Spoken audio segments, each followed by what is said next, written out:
Hello students, good morning. आज हम +2 का जो लिटरेरी पैटल की बुक है इंग्लिश लिटरेचर की, वो शुरू करने जा रहे हैं। तो फर्स्ट चैप्टर है हिंद की चादर, श्री गुरु तेग बहादुर जी। तो मैं इसमें लाइन टू लाइन चैप्टर नहीं पढ़ूंगी, मैं आपको पैरे वाइज जो हमारी स्टोरी है इसमें वो सिर्फ एक्सप्लेन करूँगी, क्योंकि मैं लाइन टू लाइन आपको पढ़ के पहले सुनाऊँगी, फिर उसको ट्रांसलेट करूँगी, तो इससे बहुत बोरिंग हो जाता है। तो मैं आपको जस्ट इसकी डिटेल में पूरी स्टोरी समझाऊंगी कि इस स्टोरी में क्या है। तो सबसे पहले मैं आपको बता दूं कि ये स्टोरी गुरु तेग बहादुर जी के ऊपर रिलेटेड है। उनको हिंद की चादर कहा जाता था। ये आपको नाम से ही पता चल गया होगा कि हिंद मतलब हिंदू, हिंदुओं की चादर बोला है। चादर किसको बोलते हैं? जो रक्षा करते हैं। तो इसमें गुरु तेग बहादुर जी ने हिंदुओं की रक्षा की थी अपनी जान को गंवाकर। तो ये चैप्टर है जो गुरु तेग बहादुर जी की लाइफ पे है, मेनली इस बात पे कि गुरु तेग बहादुर जी ने हिंदुओं के धर्म को कैसे बचाया था। तो कुछ इंसिडेंट्स हैं उनके स्टार्टिंग में कि वो कैसे होते हैं, वो इसमें हम डिस्कस करेंगे। तो ये स्टोरी है जो प्रोफेसर जगदीश सिंह है जो उन्होंने लिखी है, जो कि एक स्कॉलर थे। तो वो जो इस स्टोरी में गुरुजी का सेक्रीफाइस बताते हैं जो उन्होंने हिंदू धर्म की रक्षा के लिए किया था। तो हमारी जो स्टोरी है वो शुरू होती है कि इसमें 9th गुरु थे जो गुरु तेग बहादुर जी। उनकी जब वो गद्दी पे बैठे थे तो उनके साथ क्या इंसिडेंट हुआ था, उनकी लाइफ में कुछ इंसिडेंट्स हुए थे, वो बताए गए हैं। तो फर्स्ट पैराग्राफ में हमें बताया गया है कि जो हमारे 9th गुरु थे गुरु तेग बहादुर जी, उनका जो वो 20 ईयर्स उन्होंने जो है एक सॉलिटरी लाइफ, मतलब एक अकेले रहकर उन्होंने डीप मेडिटेशन में व्यतीत किया था, एक बेसमेंट सेल में। बकाला विलेज है जो अमृतसर में, वहाँ पे स्पेंड किया था। ये देखिए 20 लॉन्ग ईयर उन्होंने सॉलिटरी लाइफ में डीप मेडिटेशन था। बेसमेंट सेल, बेसमेंट क्या होता है? धरती के नीचे जो अंडरग्राउंड सेल्स बने होते हैं। सेल मतलब जेल, ठीक है। बेसमेंट, आपने बेसमेंट पार्किंग सुनी होगी, ठीक है, धरती के नीचे जाकर पार्किंग बनाई होती है। वैसे ही विलेज बकाला जो है अमृतसर में था, वहाँ पे बेसमेंट सेल थी। 20 साल उन्होंने उसमें रहकर एक डीप मेडिटेशन किया था। इवन एज ए चाइल्ड, एक बच्चा होते हुए भी वो अपने जो ब्रदर थे उनसे बिल्कुल डिफरेंट थे, मतलब वो नॉर्मल बच्चों से बिल्कुल अलग थे। वो he was the youngest son of गुरु हरगोबिंद के छोटे बेटे थे, जिनका जन्म अमृतसर में 1621 जो में हुआ था। As a young boy, second paragraph में क्या है कि जब वो एक यंग बॉय थे तो उन्होंने अपने ब्रदर के साथ बाबा गुरदित्ता जी के साथ एक मैरिज पार्टी अटेंड की थी, जिसमें उन्होंने बहुत ही अच्छे और बहुत ही कॉस्टली कपड़े पहने हुए थे। तो वहाँ पे वो एक जो है जो एक नैक्ड बॉय, मतलब एक नंगा लड़का है जिसके शरीर के ऊपर कोई कपड़ा नहीं होता, उन्होंने मैरिज में उस लड़के को देखा। जब उनकी नज़र उस लड़के पर पड़ी तो उन्होंने अपने कॉस्टली कपड़े हैं जो उतार कर उस लड़के को पहना दिए, और आप खुद घर पर वो भाग कर गए दूसरे कपड़े लेने के लिए।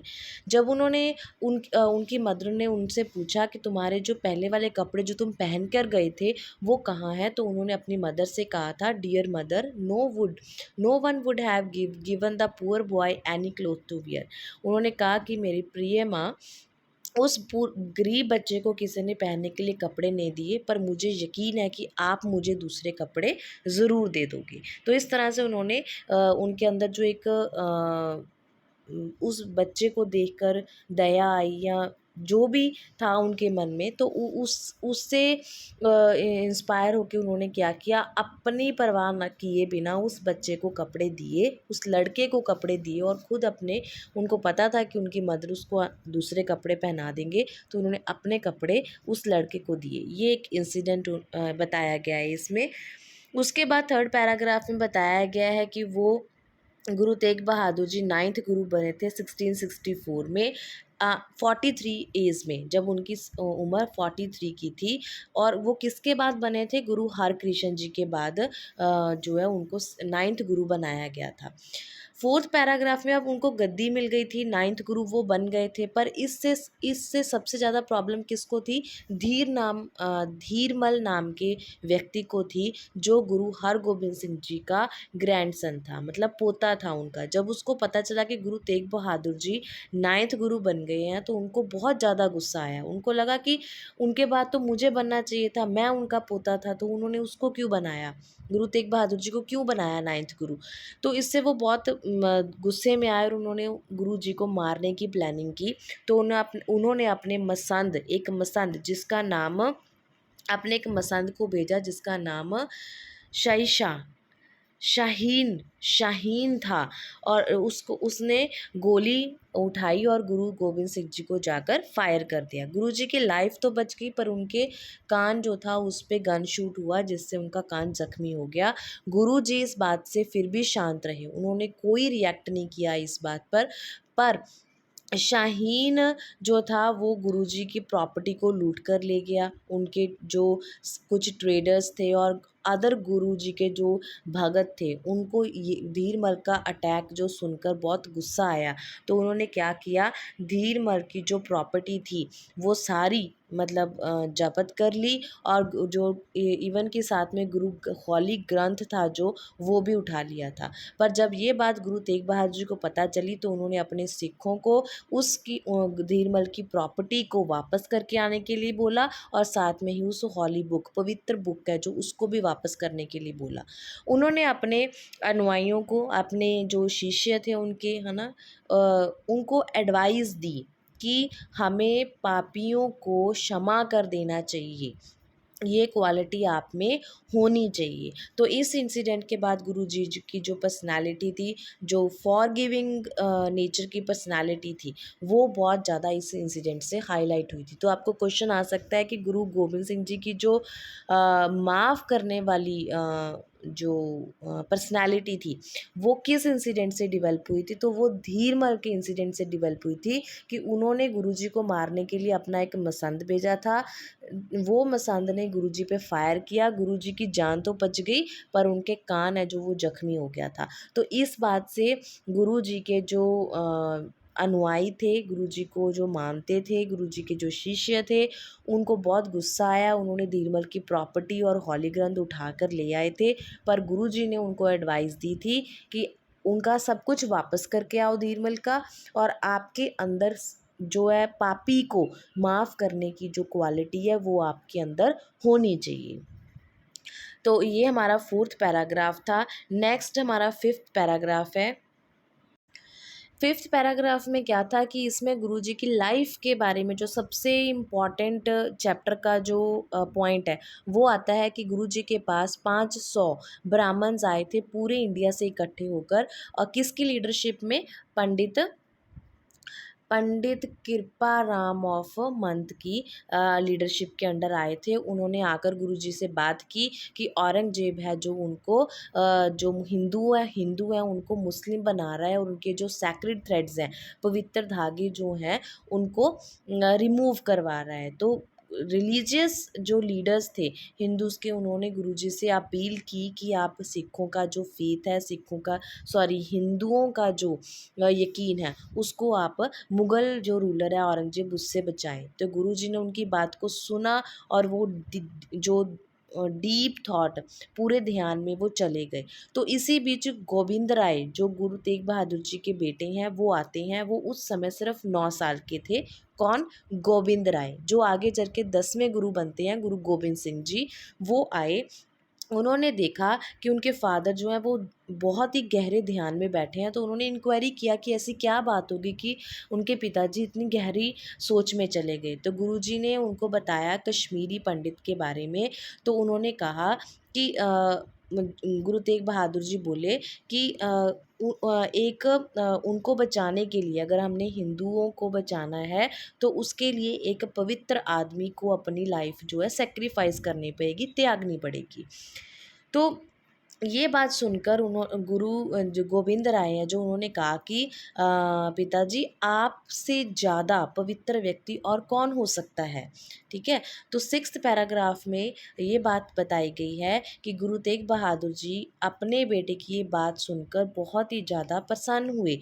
उन्होंने उन्होंने कश्मीरी पंडितों को बोला कि जाओ और मुग़ल रूलर्स को जाकर बोलो कि हम तुम्हारा इस्लाम कबूल करने के लिए तैयार हैं, अगर गुरु तेग बहादुर जी अपना धर्म छोड़कर मुस्लिम धर्म अपना लेते हैं। तो पहले हमें कन्वर्ट करने से पहले, बदलने से पहले आपको हमारे गुरु तेग बहादुर जी को जो है इस्लाम कबूल करवाना पड़ेगा। तो 7th पैराग्राफ में क्या बताया गया कि ब्राह्मण हैं जो, उनको ये बात सुनकर बहुत आराम मिला कि गुरुजी हमारे साथ हैं। उन्होंने गुरुजी के आगे सिर झुकाया और वहाँ से चले गए।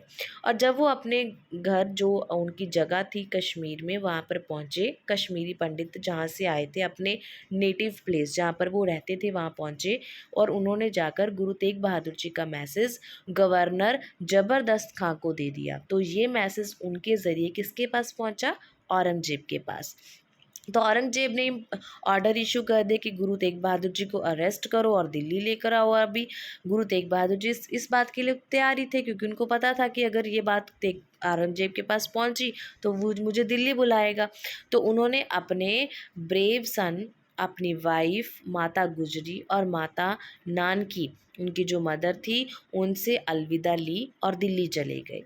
वहाँ जब वो रास्ते में जा रहे थे तो जगह जगह पर, जैसे कि पटियाला, जींद, रोहतक, आगरा, वहाँ बहुत सारी जगह पर उनके जो गुरुजी के जो अनुयायी थे, गुरुजी के शिष्य थे, उन्होंने असेंबलीज़ की, उनके उनके लिए जो है रिलीजियस सॉन्ग है जो वो गाने शुरू किए।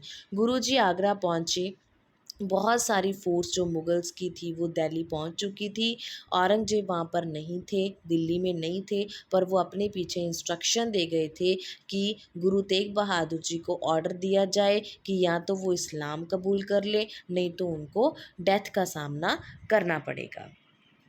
तो 8th पैराग्राफ में आगे क्या है कि जो चीफ काजी था बहाव उल्हा, उसने बहुत कोशिश की गुरुजी को इस्लाम कबूल करवाने की। गुरु तेग बहादुर जी हैं जो, वो किसी भी कीमत पर अपना जो विश्वास है वो नहीं छोड़ रहे थे। उनको डराने के लिए उनके सामने कुछ परफॉर्म किए गए, परफॉर्म मतलब उनको डराने के लिए कुछ जो सिख थे उनको उनको शहीद किया गया। तो उनके सामने टॉर्चर किया गया था। उनके सामने टॉर्चर किया गया था भाई मती दास जी को। ठीक है, उनकी लाइफ सेक्रीफाइस कर दी गई। उसके बाद उनके अगले जो चेले थे भाई दयाल दास, उनको गर्म पानी में उबाला गया था। और उनके बाद जो तीसरे थे, जो तीसरे चेले थे गुरुजी के भाई सतीदास, उनको जिंदा जला दिया गया था। ये सभी टॉर्चर देखने के बाद, ये सभी टॉर्चर गुरु तेग बहादुर जी की आंखों के सामने परफॉर्म किए गए थे। पर ये सब देखने के बाद भी गुरु जी हैं जो, वो डीप मेडिटेशन में बैठे थे, अपने ध्यान में बैठे थे, वो बिल्कुल भी हिले नहीं इस बात से, और उनके माइंड में कोई भी चेंज नहीं आया। तो ये देखकर कि वो अपना कुछ भी जो चेंज नहीं कर रहे, तो उनको मुगल्स को जो बहुत गुस्सा है, उन्होंने बहुत कोशिश की उनको चेंज करने की, पर वो जो थे अपनी लाइफ को सेक्रीफाइस करने के लिए बिल्कुल प्रिपेयर थे। पर वो अपना जो धर्म है, अपना जो यकीन है, वो नहीं छोड़ना चाहते थे। He was shut in a cage, उनको जेल में डाल दिया गया और ऑर्डर इशू कर दिए कि औरंगजेब द्वारा कि गुरुजी को पब्लिकली चांदनी चौक में जो है उनके साथ उनको पनिशमेंट दी जाएगी।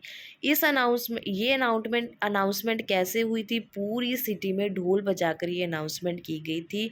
लोग बहुत ज़्यादा शॉक्ड थे कि एम्पायर है जो, उसने एक होली मैन, जो एक गुरु है, उसके साथ ऐसा करने का ऑर्डर दिया है। तो 11 नवंबर 1675 ईस्वी को गुरु जी को सुबह उठे, स्नान किया और उन्होंने जपू जी साहब का पाठ किया। उसके बाद उन्हें कोतवाली से बाहर निकाला गया और सीटेड ऑन अ प्लेटफार्म, और एक प्लेटफार्म पे बिठा दिया गया। हिंदू और मुस्लिम बहुत ज़्यादा गिनती में वहाँ पर पहुँचे। चांदनी चौक में गुरु तेग बहादुर जी डीप मेडिटेशन में थे, अपने ध्यान में लगे हुए थे, और उनको तलवार के साथ एक झटके में से ही उनकी जो है बॉडी से उनका सिर है जो वो अलग कर दिया गया। ये देखकर लोग बहुत चिल्लाए कि एक सेंटली, एक धार्मिक आदमी को उन्होंने कैसे ब्रूटली, बहुत ही ब्रूटली तरीके से मार दिया गया है।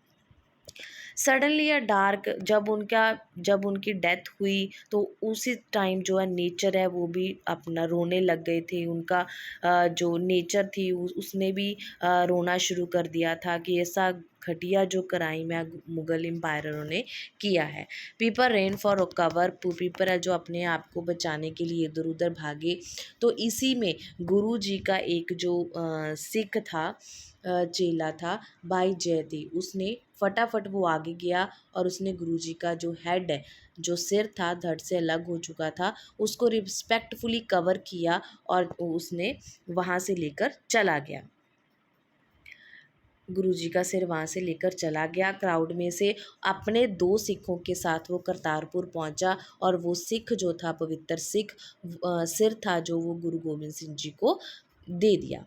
तो गुरु गोबिंद सिंह जी ने उन तीनों तीनों सिख जो गुरु जी का सिर उठाकर लाए थे, वो एक लो कास्ट से बिलोंग करते थे, पर गुरु गोबिंद सिंह जी ने उनको हग किया, उनको जफ्फी डाली और उनको एक पर उनके लिए जो है अनाउंसमेंट की कि रंघते गुरु के बेटे हैं। ठीक है, तो गुरु तेग बहादुर जी का सिर है जो वो अनंतपुर साहिब में क्रीमेटेड कर दिया गया था। नेक्स्ट 11th पैराग्राफ में बताया गया है कि उनका सिर तो क्रिमिनेटेड कर दिया गया था, पर गुरुजी के जो बाकी जो 2 सिख थे, भाई लक्की और उनका सन ना नागई, उन्होंने क्या किया, उनके पास एक बुलकेट थी जो मतलब एक लकड़ी की बनी हुई गड्डी थी, उसमें कॉटन और बाकी सामान वो चांदनी चौक में से इकट्ठा कर रहे थे। तो उन्होंने क्या किया, जो being a carrying of goods for the government, जो गवर्नमेंट के लिए वो गुड्स सामान कैरी करते थे, उन्होंने क्या किया, उन्होंने अपने जो गुरु तेग बहादुर जी की बॉडी थी उसको अपने गाड़ी में कार्ट में उठाया और जल्दी से अपनी जो हट है उसमें अपनी झोंपड़ी में ले गए थे, और वहाँ जाकर उन्होंने प्रेयर की रिस्पेक्टफुली और गुरु जी को याद किया और अपनी जो हट है उसको, अपनी झोंपड़ी को आग लगा दी। लोगों को लगा कि लक्की की जो झोंपड़ी है वो एक्सीडेंटली जो है कैच हो गई है फायर से, मतलब उसको एक्सीडेंटली आग लग गई है, जैसे बाकी झोंपड़ियों को लग जाती है वैसे लग गई। पर गुरु तेग बहादुर जी हैं जो, उनकी बॉडी का अंतिम संस्कार है जो वो बहुत ही रिस्पेक्टफुल तरीके से कर दिया गया था। फेमस गुरुद्वारा जो है रकाबगंज नई दिल्ली में, वो उसी जगह पर बना हुआ है जहाँ पे गुरुजी की बॉडी का अंतिम संस्कार कर दिया गया था। तो गुरु तेग बहादुर जी ने अपनी लाइफ है जो वो जो हिंदुओं के लिए डिवोट कर दी गई थी। गुरु गोबिंद सिंह जी ने अपने विचित्र नाटक में इसके बारे में लिखा है कि गुरु गोबिंद सिंह जी के बारे में लिखा है कि उन्होंने तिलक और जो थ्रेड जनेऊ है उसको प्रोटेक्ट किया था। उनके बारे में उन्होंने 4-5 लाइनें जो है वहाँ पे लिखी हैं। It was a great tragedy of the time, the guru did this for holy man, he sacrificed his life without a garon, he laid down his life for the protection of dharma, he sacrificed himself but did not give up his principles। तो गुरु तेग बहादुर जी ने Hinduism की protection के लिए अपनी life जो है वो ख़त्म कर दी थी। इसी वजह से उस दिन से गुरु तेग बहादुर जी को हिंद की चादर के नाम से बुलाया जाता है। One does not find another parallel in history to this unique sacrifice for the protection of right of the faith of all people। History में इसके उनके अलावा कोई और ऐसा सेक्रीफाइस हमें देखने के लिए नहीं मिलता। उन्होंने वर्शिप के लिए, freedom of worship, right of freedom of worship, मतलब कि अपनी मर्जी से धर्म की पूजा करना के जो फ्रीडम है उसको उन्होंने जो है पूरा प्रोटेक्ट किया था, और इसके लिए उन्होंने अपनी जो लाइफ है वो जो है ख़त्म कर दी थी। तो गुरु तेग बहादुर जी की शहीदी के लिए, शहादत के लिए जो है पूरा जो लोग हैं वो उनको हिंद की चादर के नाम से जानते हैं। तो ये चैप्टर था हिंद की चादर, गुरु तेग बहादुर जी। इसमें आपको एक मेन जो इंसिडेंट है वो है हिंद की चादर जो कश्मीरी पंडितों का है वो है, और दूसरा उनका जो फॉरगिवनेस की नेचर है वो इंसिडेंट है। तीसरा इंसिडेंट है कि उन्होंने अपने कपड़े उतार कर उस जो नैक्ड बॉय है, नंगे लड़का था, उसको पहना दिए थे। ये 3 इंसिडेंट इसमें जो बताए गए हैं जो आपको याद रखने हैं। और इसके अलावा उनका जन्म, उनको गद्दी कब मिली थी, उनको चांदनी चौक में शहादत है जो दी गई थी वो कब दी गई थी, ये डेट्स आपको याद रखने की ज़रूरत है। बाकी आपको करैक्टर्स हैं जो वो याद रखने की ज़रूरत होगी।